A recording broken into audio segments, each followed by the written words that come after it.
vaso de bênção, Senhor, e abençoa cada um, Senhor, cada coração, Senhor, para receber a tua palavra. Senhor, eu te peço, eu te agradeço, em nome de Jesus.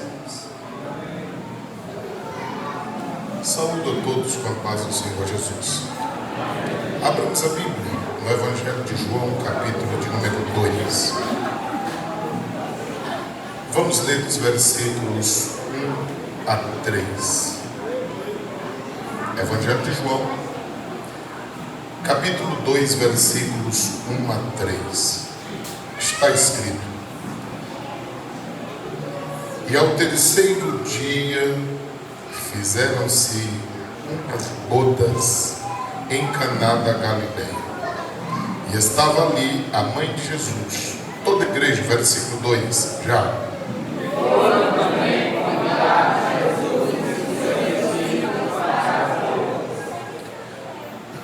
E faltando o vinho, a mãe de Jesus lhe disse: não tem vinho. Toda a igreja, versículo 4. Disse Jesus: mulher, tenho eu contigo, ainda não é chegada a minha hora. Sua mãe disse aos empregados: fazei tudo quanto ele vos disser. Podeis assentar, igreja. Que Deus abençoe rica e poderosamente a todos.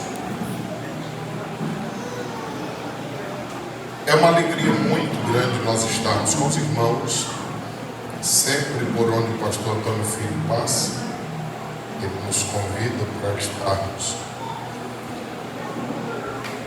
cooperando com a Igreja do Senhor, e temos vindo aqui para estarmos adorando ao Senhor nesta noite, ministrando a palavra do Senhor. A primeira vez que estivemos aqui foi em 2011, convite do irmão João, e sempre que estamos por aqui a gente passa ali na casa dele, e é muito bom estar ali. A gente fica até assim meio constrangido, porque eles nos tratam tão bem que a gente acha que não merece tudo isso, mas é a forma dos servos de Deus fazerem, é sempre procurar fazer o melhor. Nós somos gratos. Amigo e igreja que estão aqui nesta noite, quero trazer uma palavra simples, mas eu quero que todos estejam muito atentos, porque é importante, porque é palavra de Deus. Nós acabamos de ler um texto que é conhecido de todos nós. Todos os que leem a Bíblia são conhecedores do texto. Todos sabem que no tempo antigo, no tempo bíblico, era comum as pessoas festejarem quando alguém casava por pelo menos 7 dias. Era muito comum essa modalidade de festa. 7 dias o povo festejando. É por isso que o texto começa dizendo isso, versículo 1. E ao terceiro dia, porque eles já estavam com 3 dias festejando aquele casamento.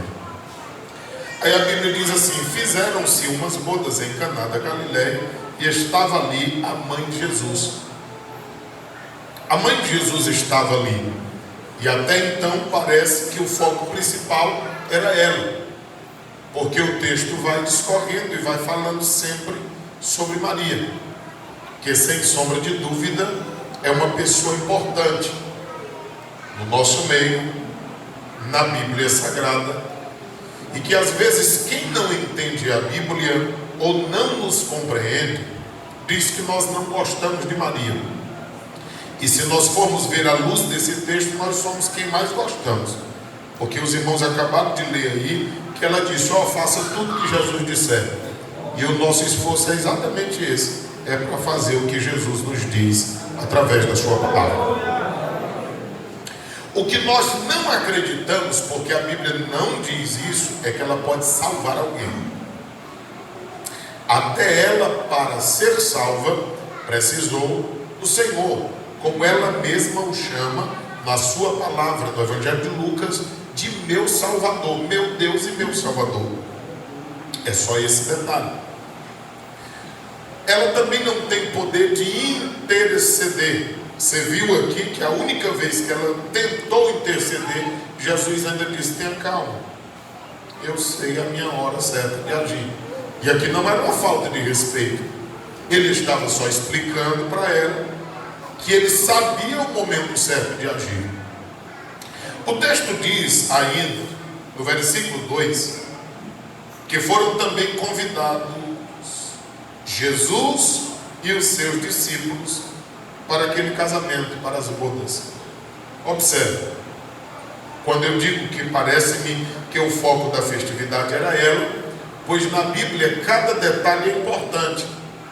Nesse texto ela aparece primeiro do que Jesus e os discípulos de Jesus.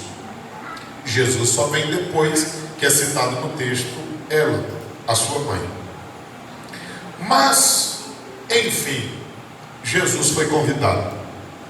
Agora, não é bom nós darmos prioridade a outras coisas ou pessoas, a não ser Jesus no nosso casamento. O primeiro lugar na nossa vida, na nossa família, deve e tem que ser Jesus. Porque aqui a gente percebe que parece-me que até então ele não era prioridade. Mas veja o que aconteceu.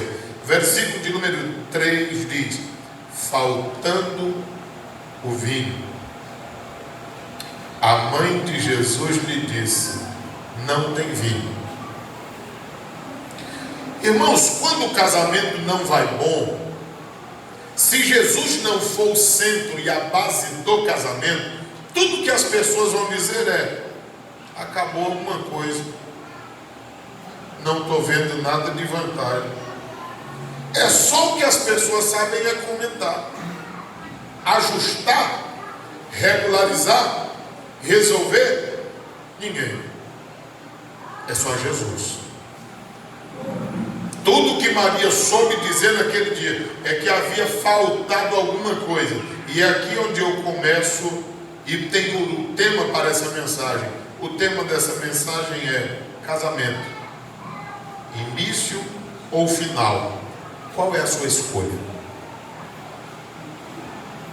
Porque eu descubro por esse texto que há possibilidade do casamento ser o início de coisas boas ou ruins.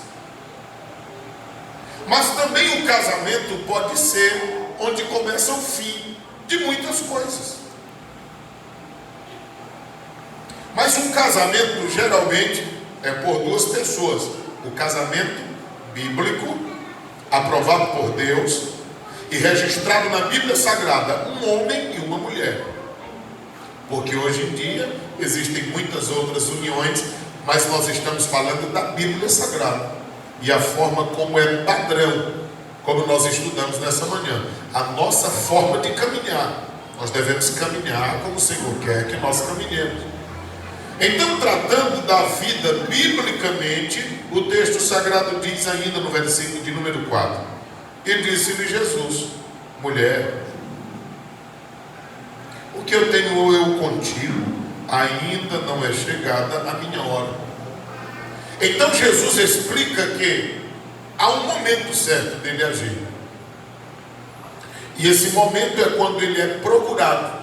Tudo que Maria queria era resolver o problema. Mas parece que a família ainda não havia entendido que era só Jesus quem poderia resolver. Hoje em dia a gente vê tantas famílias querendo resolver os seus problemas, só não os conta para Jesus. Só não procura Jesus. Só não convida para o seu casamento Jesus. Às vezes comenta com algumas pessoas e tudo que elas vão dizer é assim: tem muito homem no mundo, larga isso, casa de novo. Outro vai dizer: não, tem muita mulher no mundo, por que ele não deixa, arruma outra, em toda esquina tem uma. Mas o propósito de Deus para o casamento não é esse. Que nós tratemos do casamento como se fosse qualquer coisa. Casamento para Deus é algo muito sério. A gente lê Provérbios 2,17, diz que no dia do casamento Jesus está lá como uma testemunha. Malaquias, capítulo de número 2, versículo 16, diz que Jesus é a testemunha principal e ele não quer que haja adultério, nem divórcio, nem coisa parecida. O projeto de Deus é para que o casamento seja apenas um, não seja desfeito. Esse é o plano divino. Então, quando nós olhamos para o texto sagrado, ainda diz o versículo de número 5: sua mãe disse aos empregados: fazei tudo quanto ele vos disser. Então, o conselho de Maria era isso: ouça o que Jesus diz e faça o que Jesus diz. E como o tema dessa mensagem é casamento, início ou final, qual a sua escolha, qual a sua decisão? Nós precisamos sair daqui com uma decisão. Em primeiro lugar, casamentos para alguns pode ser o início de uma vida de liberdade, de uma vida livre. Mas para outros pode ser o início de uma prisão, de uma cadeia. Deixa eu explicar. A Bíblia diz em Gálatas 5, versículo de número 13, que nós fomos chamados por Cristo para a liberdade. Agora, nós não podemos usar dessa liberdade que Cristo nos dá para dar lugar à carne. Quando eu digo que casamento para alguns pode ser o início, ou pode ser o final, dependendo da decisão, da escolha de cada um. Nesse caso aqui, liberdade. Eu lembro-me de uma irmã que me dizia que quando casou, para ela foi o princípio de uma vida de liberdade. Porque ela disse que tinha um pai muito ciumento, que não deixava nem elas irem direito. E ela sofreu muito com o pai ciumento, uma família muito bonita. Ela encontrou algumas dificuldades no relacionamento com o pai. Quando ela casou, ela disse que tinha um marido bom, crente, fiel a Deus, que a amava.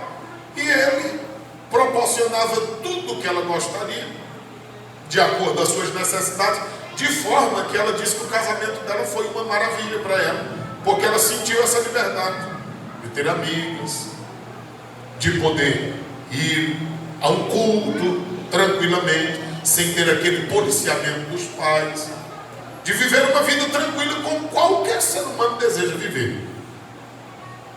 Mas também eu sei que é ao contrário disso. Isso aqui é o início de uma vida no casamento, uma vida de liberdade.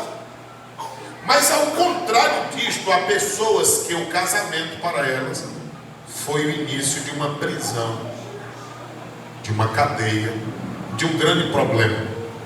Como isso acontece? Irmãos, há pessoas que são possuídas por um ciúmes doentio. Há algum tempo, a última vez que viemos aqui, nós pregamos em um culto na casa do irmão João, nós falamos sobre isso. Mas só que daquele período até aqui, o que eu tenho ouvido, e eu fico a imaginar como é a vida de uma pessoa que vive casado com quem é ciumento, seja o homem ou seja a mulher. Essa semana, eu tive com um casal e o homem está deprimido. E eu comecei a falar com ele e ele falou das suas dificuldades. E eu disse: mas o que foi que deu início a esse negócio? Aí logo a mulher olhou para ele e aí ele disse: não sei não. Foi assim do tempo mesmo. Aí eu disse: não, aí tem areia nesse negócio. E ela não dizia nada. E aí eu pude perceber que os ciúmes daquela mulher doentiu, a ponto de não deixar aquele moço viver. A ponto de ele sair para o serviço, ela pegar um mototáxi e ir atrás para saber se ele foi trabalhar mesmo. Mas por isso é tira. Então essa questão de ciúmes, eu sempre tenho tratado disso, porque para alguns que não se livram deste mal, pode ser o princípio de uma prisão. Aí eu sempre explico, para quem é crente, aos jovens que estão aqui, ouçam-me por favor e tenham muito cuidado. Quebra de princípio, relacionar-se intimamente antes do casamento, eu tenho visto isso ser um gerador de ciúmes nos casamentos. Porque depois que a pessoa casa, fica pensando, do jeito que foi fácil para ele ou para ela, poderá ser para outra. Aí começa a trabalhar na mente de alguém e gerar os ciúmes ali. Segundo lugar, às vezes uma vida de infidelidade, seja no namoro ou depois de casamento, quando um dos dois passam a serem infiéis, às vezes fica aquela desconfiança que não é boa. E há pessoas que carregam isso por toda a vida, e às vezes até na velhice ainda tem problemas quanto a isso. Eu visitei uma senhora com 87 anos de idade, o marido com 92, e ela estava chorosa. Eu disse, minha irmã, o que é que houve? Ela disse, pastor, esse homem é tão ciumento. Eu digo, minha irmã, há 92. Ela disse, a senhora com 87, ela disse, desse jeito. Na realidade, eu fui visitar aquela família porque eu pensava que ela era viúva, que eu não a conhecia. Quando eu entro na casa, foi que eu percebi. Aí eu disse, um negócio desse não é normal. Então há pessoas que carregam esse mal até na velhice. Em terceiro lugar, os ciúmes podem ser gerados do julgo desigual. Um homem ou uma mulher pode casar com alguém, seja muito bonito ou muito bonito, e às vezes isso pode ser um julgo desigual. A minha esposa é linda, mas como eu sou bonito também, a mamãe me disse que eu sou bonito, ela e a Isabela. E aí eu me acho, então 4 votos. Não importa o que você pensa. Mas se eu fosse feio, meu irmão, eu era o mais ciumento dessa região. Porque pensa numa mulher linda, a minha. Para mim. Para você não. Só para as irmãs. Mas ela é linda. E aí eu não tenho problema. Mas tem pessoas que são doentes quanto a isso. O julgo desigual, às vezes, com relação à idade.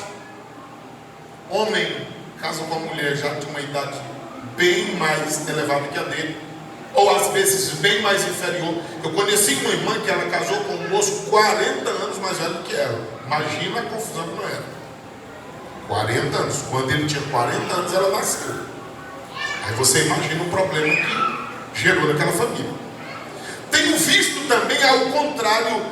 Acho que a mulher mais velha que eu já vi num relacionamento foi de 28 anos. 28 anos mais velha do que o companheiro. Você já imagina também o tamanho da confusão. Porque, irmãos, nós estamos num culto de família. Todo mundo aqui sabe que se um homem for sadio, ele é um homem ativo. Já uma mulher, ela pode ser sadia do jeito que for. A luta de uma mulher diária é bem mais diferente que um homem. O homem pode trabalhar no que trabalhar. Quando ele chega em casa, ele toma um banho e ele está tranquilo.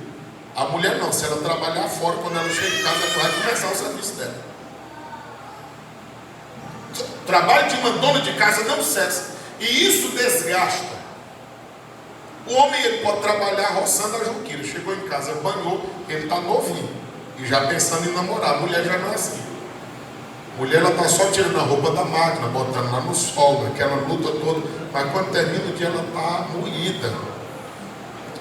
Que ela fez o café, lavou as louças. Aí já começou a trabalhar na janta enquanto a máquina está batendo, no almoço, enquanto a máquina está lá lutando. Aí ela vai lá, tira a roupa, estende, volta aqui, ajeita o almoço. Quando ela termina aquele negócio, aí vai as louças. Meu irmão, quando ela vier chegar ao final do dia, ela está cansada. Então é uma luta muito intensa. Mas no casamento tem que haver um relacionamento íntimo. E aí, uma mulher já com uma idade avançada, com essa luta toda, com um homem jovem, vai dar problema ou não? Aí, como ela não namora com ele, ela diz, ele está namorando com outra. Aí começa a confusão. Então, o julgo desigual pode criar também os ciúmes. Depois, a carnalidade. Quarto lugar, a carnalidade. Há pessoas que são tão carnais que eles não conseguem acreditar na fidelidade de outro. Por exemplo, homens que só olham para toda mulher que ele vê como se ela tivesse despida, como se ela tivesse nua. Ele deseja toda mulher. Aí ele pensa que a mulher do mesmo jeito ele começa, olha. Às vezes eu vejo mulheres muito tristes na igreja, eu já fico preocupado. Mulher de cabeça baixa, mulher que só anda triste, mulher que só anda capiondo. Eu já fico imaginando, deve ser casada com um ciumento. Porque às vezes a gente diz assim, não, a fulana ali, ela é orgulhosa, ela não fala com ninguém. Mas às vezes é o homem que não deixa. Há mulheres que ela só pode dar a paz do Senhor para mulheres. Se ela estender a mão para um homem, ela está complicada.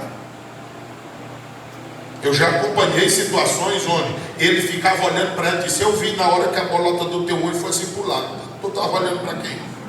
Meu irmão. A pessoa que não pode nem mexer o olho, não é confusão. É difícil demais. Aí você julga pela aparência que não, é aquela pessoa orgulhosa. Não, não é. É que vive debaixo de um jugo que eu estou chamando de quê? Prisão. Aí depois, em quinto lugar, eu já percebi que o próprio inimigo cria situações e consegue ludibriar a mente das pessoas, a ponto da pessoa ver situações. Eu visitei um casal de idosos e a mulher me disse assim: pastor, aqui o negócio é tão sério que esse homem disse que vê o homem andando de cueca aqui dentro de casa. Pastor, aqui é só nós dois tropeçando nos pés. Até o dente já caiu tudo. O que eu quero com o homem? Se eu nunca fui infiel, nem quando eu era jovem, imagina hoje.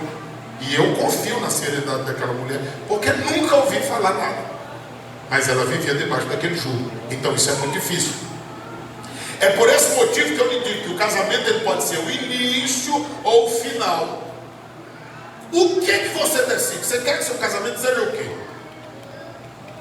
Um casamento de liberdade, para você ter liberdade com a sua esposa, com o seu marido, para você ser um exemplo para que seus filhos desejem casar-se.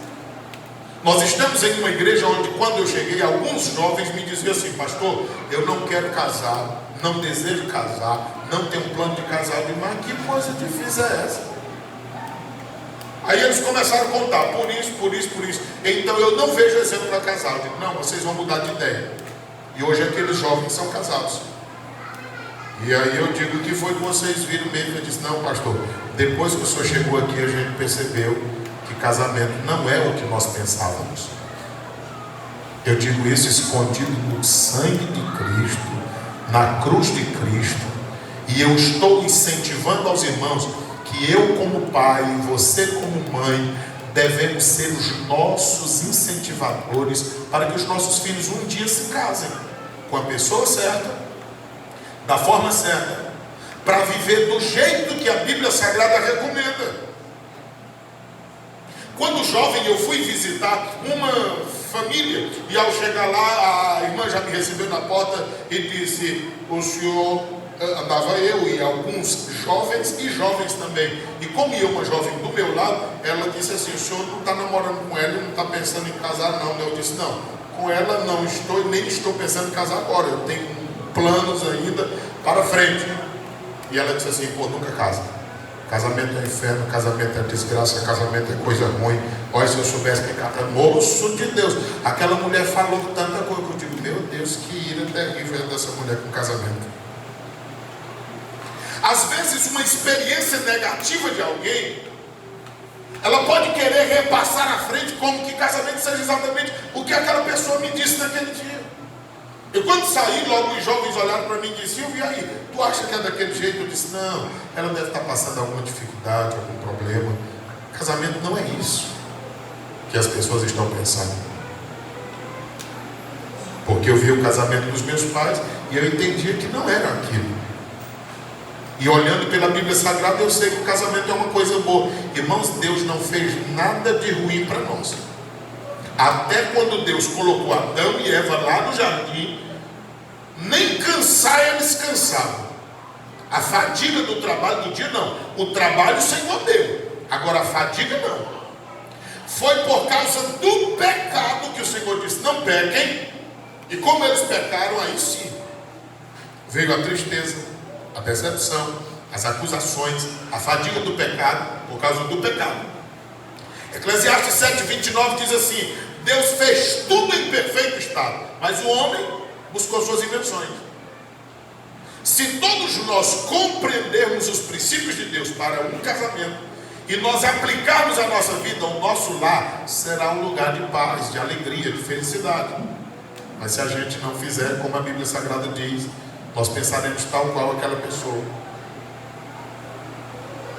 Segundo lugar, casamento pode ser um pedaço do céu, dependendo da sua escolha. Era a palavra do pastor Arthur, que morava ali em Timon, e nós moramos em Teresina por 30 anos. Então a palavra dele era essa: um casamento no centro da vontade de Deus é um pedacinho do céu, dizia ele. E eu compreendo dessa forma também. Irmãos, um casamento onde Jesus está nele, onde há um marido que é temente ao Senhor e faz tudo para agradar a Deus, ele vai fazer por onde? Procurar agradar a sua esposa. Ele só não vai conseguir, mas ele vai fazer por onde? Porque a mulher é assim, irmão, quanto mais você fizer, mais ela tem uma exigênciazinha. É da natureza, não está na natureza dela. E se você for muito bom também, aí vai acontecer. Um dia desse eu fui pregar num local e a irmã chegou chorando e disse: "Senhor pastor, eu largar meu marido." Aí eu disse: "Minha irmã, ele é um homem tão bom." Ela disse: "É por isso. Ele é tão bom que eu estou enjoando ele." Aí eu digo: "Mas meu Deus do céu, o que é isso?" Deus fez a natureza da mulher para ela ser submissa. Então quando ela diz assim: "Marido, eu quero fazer isso", o que é que tu diz? Ela quer que você diga sim ou não, e explique o motivo. Se você disser: "Não, faz do jeito que tu quer", aí na mente dela diz assim: "Se fosse do jeito que eu quero, não tinha casado, nem tinha perguntado ele." Aí quando o homem é macho mesmo, que ele lidera a sua casa, aí diz: "Ó mulher, não faça isso, não faça dessa forma." Ela diz: "Ah, mas tu é chato." Só que a natureza dela diz assim: "É esse o homem que eu quero, um homem que manda em mim, um homem que tem autoridade." Não é complicado, mas é assim. Você casou, não foi com uma mulher? Então é assim que a gente deve proceder. Às vezes o homem tem que dizer um não para a mulher só para ela perceber que ele é autoridade, mesmo que depois ela chegue. Porque, irmãos, uma mulher inteligente, ela só não consegue o que ela não quiser. Tudo que ela quer, ela consegue. O cara pode ser duro, ele pode ter um bigode do tamanho que tiver, cara ruim do jeito que tiver. Quando a mulher chega para conseguir, eu duvido que ela não consiga. É assim. Eu tenho percebido isso aí, e as coisas funcionam dessa forma. Então, quando nós olhamos para a Bíblia, é exatamente isso. O casamento pode ser um pedaço do céu, mas o casamento também pode ser o inferno todinho. Se você tiver Jesus no seu casamento, você tem um pedacinho do céu. Mas se Jesus não tiver no nosso casamento, aí você terá o inferno inteiro. Não queira um casamento sem Jesus. Você já imaginou uma mulher limpa, arrumada, esperando um marido que está bebendo cachaça, fumando e talvez até com outro? Isso é céu, é, irmão? Isso é inferno.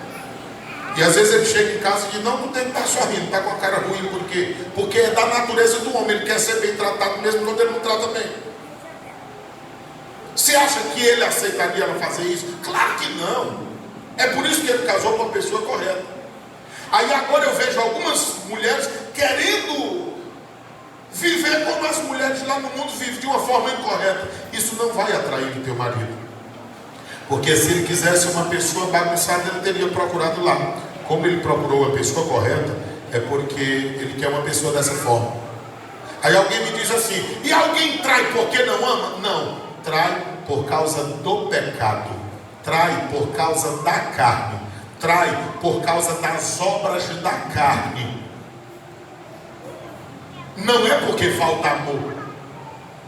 Há pessoas que são escravas do pecado. Há pessoas que são completamente dominadas pelo pecado. E há pessoas que a vontade que elas têm de se libertar é menor do que a força que elas têm. É por isso que só o Evangelho que pode libertar, seja o homem ou seja a mulher, das garras do inimigo. Então a porta de saída é buscarmos a Deus em oração para que Deus resolva estas coisas. Terceiro lugar, casamento pode ser o início de uma vida de delícias. A Bíblia diz em Provérbios 5:18 que é uma vida de delícias a vida no casamento. Cantares 1:2 está escrito assim: beija-me com beijo da tua boca, porque ele é bom, é até melhor do que o vinho. E o que nós estamos tratando aqui, que o Senhor fez uma multiplicação naquele primeiro casamento em Caná da Galileia. Então o casamento pode ser o princípio de uma vida de delícias, ou princípio de uma vida de amargura, de fel. Se você ler Eclesiastes 7:26, diz que uma mulher ruim, ela é mais amarga até do que a morte. Será que é amarga? Porque ninguém quer morrer. O cara pode estar do jeito que tiver, ele quer viver, ele quer saúde, ele quer estar bem. Mas a Bíblia diz que a mulher é ruim. E um homem também não fica por trás disso, não. Não está aqui escrito na Bíblia, mas é o mesmo rumo, ou pior um pouco. O texto sagrado nos mostra, amados irmãos, que o casamento pode ser o início de uma vida de alegria, ou também o início de uma vida de tristeza. Provérbios 5:18 diz assim: alegra-te com a mulher da tua mocidade. Então casamento é para ser uma alegria, mas pode ser também um princípio de tristeza, porque, por exemplo, 1 Samuel 25:25 diz que Abigail era uma mulher correta, só que o marido dela, até o nome dele era feio, era Nabal. Nabal quer dizer bruto, otário, um cara insensato. Aí o rei mandou um pedido, e quando ele encontrou, ele disse: rapaz, quem é o rei? Eu não estou nem aí para rei, nem para o servo do rei, eu não vou fazer nada que rei está mandando, não. Davi zangou, e Davi disse: vou já matar. Não me obedece, eu sou autoridade, sou rei, mato agora. Mas como ele tinha uma mulher sábia, Abigail foi na frente, encontrou a Davi, se prostrou aos pés dele e disse: não faça nenhum mal, aquele homem é um louco. Você sabe o nome dele? O nome dele é Nabal. Aí Davi, por causa da sabedoria de Abigail, ele disse: pois então tudo bem, eu não vou fazer nenhum mal. Só que Abigail, crente, sem sombra de dúvida, porque sabedoria só é Deus quem tem e quem pode dar. Logo Nabal morreu, e quem foi que se interessou por Abigail? Foi exatamente Davi. Ele disse: rei bem sucedido do jeito que eu sou, e se eu tiver uma mulher sábia desse jeito do meu lado? E aí ele casou-se com ela. Então casamento só pode ser desfeito com a morte, segundo a Bíblia, e não é a mulher matando o homem, nem o homem matando a mulher. Mas Deus, que é poderoso, Ele pode resolver. Um dia desse, um irmão chegou na igreja, pediu que queria ser crente, nós oramos por ele, depois disse assim: pastor, você sabe que eu fui ser crente? Eu disse: não. Ele disse: rapaz, porque eu ia dormir, minha mulher estava orando. Eu acordava à noite, minha mulher estava orando. Aí eu saía para o trabalho, ela ficava orando. Quando eu voltava, chegava, ela estava orando. Aí um dia eu pensei assim: rapaz, essa mulher orando direto, se eu não fosse crente, Deus vai me matar, vai dar um crente para ela, porque não é possível. Essa mulher toda hora que olha está orando. Aí, pastor, eu estou aqui crente, eu não quero sair mais não. Eu digo: então pronto, vai dar certo. Você não quer sair, Deus não vai deixar. E está crente lá até hoje, graças a Deus. Irmão, não adianta. Ele disse que às vezes chegava esperando ela brigar. Não, hoje ela briga. Aí ele chegava, ela tratava ele, deixava tudo lá. Quando ele ia para o quarto, ela já estava orando. Ele disse: meu Deus do céu, eu pensava que hoje ela ia brigar, e hoje ela está orando de novo. Isso não tem jeito para ele. E aí hoje ele está crente. É o obreiro da casa do Senhor, servindo a Deus com alegria. Isso é bom ou não é? Então, irmãos, é só Jesus que pode resolver o problema. Eu disse para vocês que o casamento pode ser o início de uma vida de liberdade ou de prisão. Eu disse que pode ser o início de uma vida como um pedaço do céu, ou então como o inferno inteiro. Eu disse para vocês que pode ser uma vida de delícias, ou que pode ser também uma vida de fel, de amargura. E eu disse que pode ser uma vida de alegria ou uma vida de tristeza.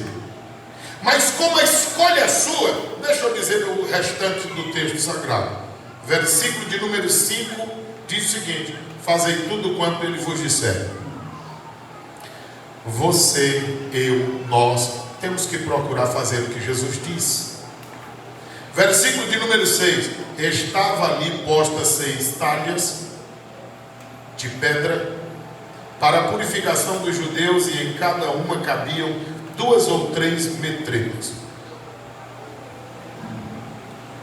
Essas 2 ou 3 pedretas poderiam chegar a cerca de 75 a 115 litros.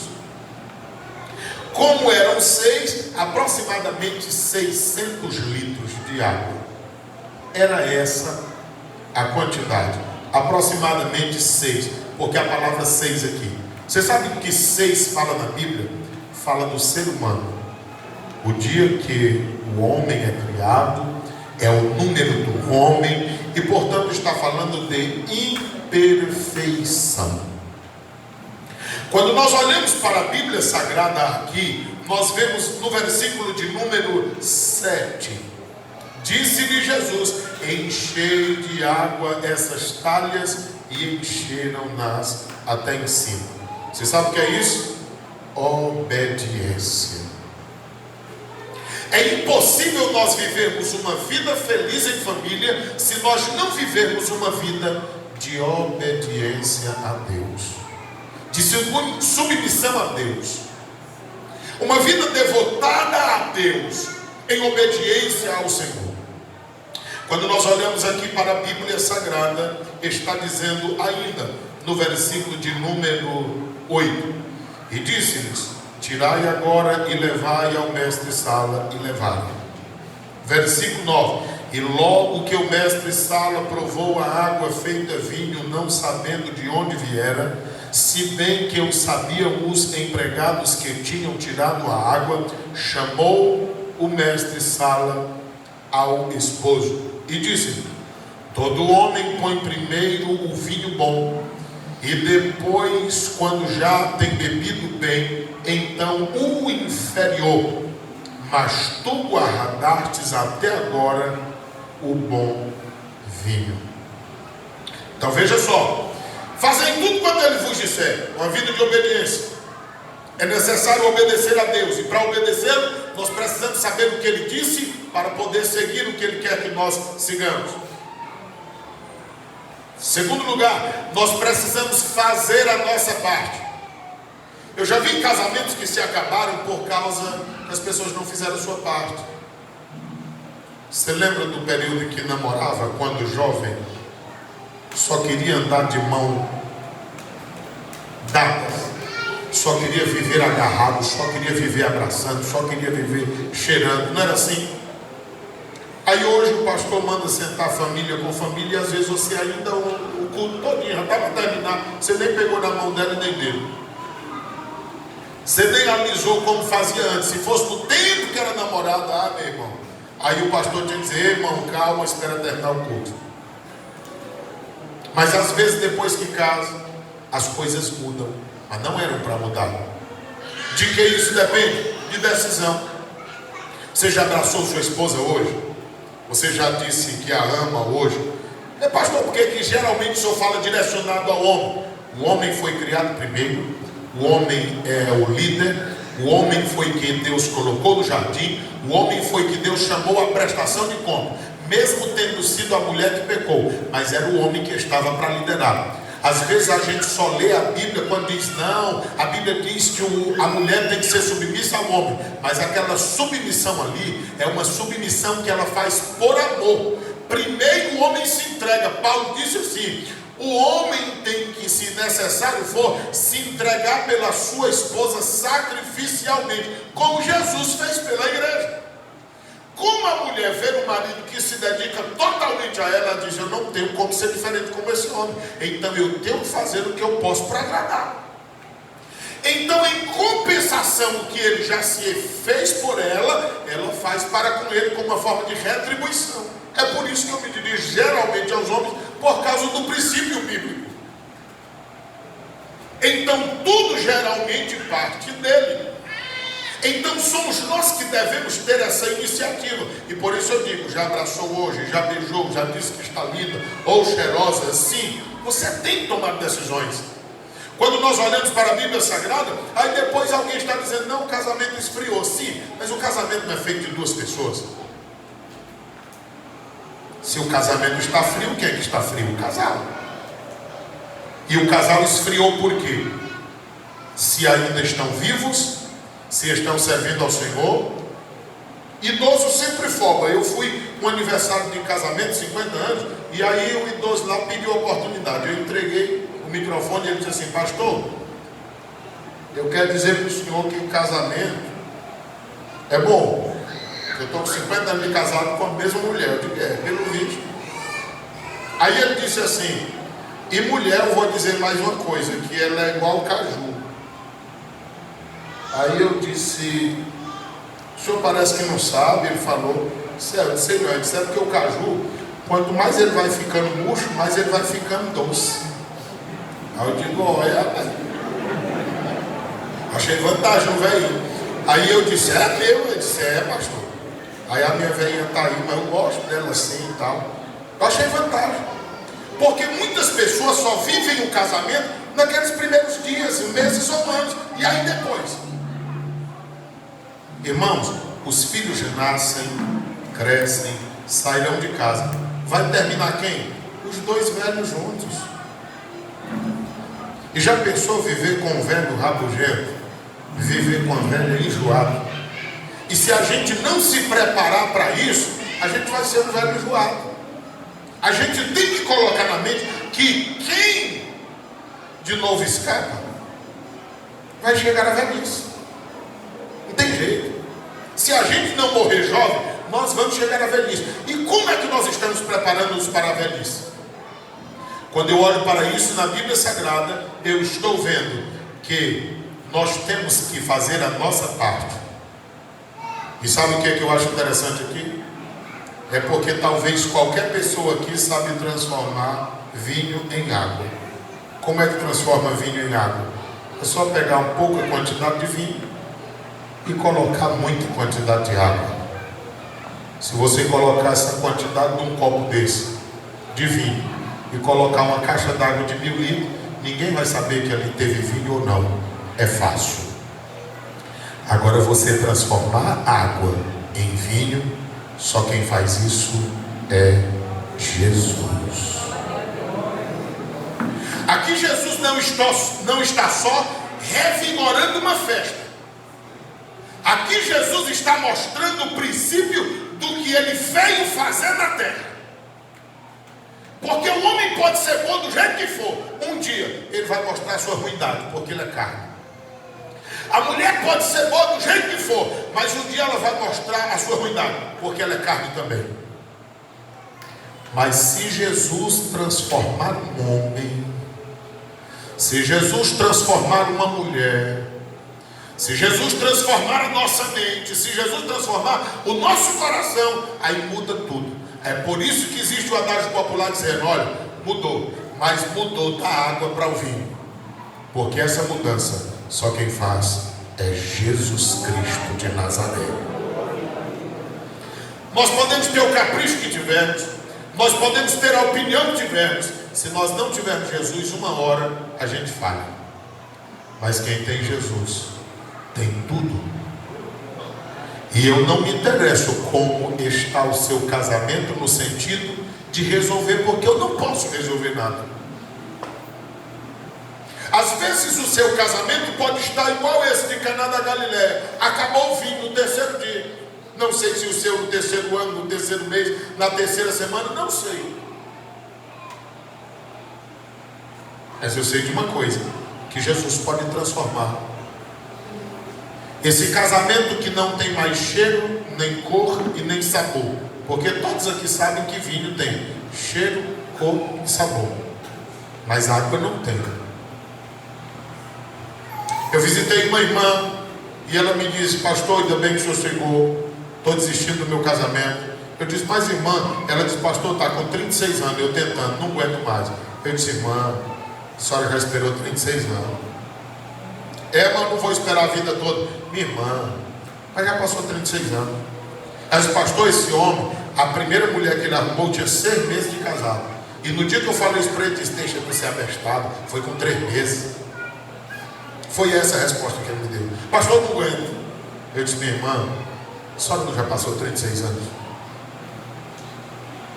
Um dia desse eu tive a grande alegria.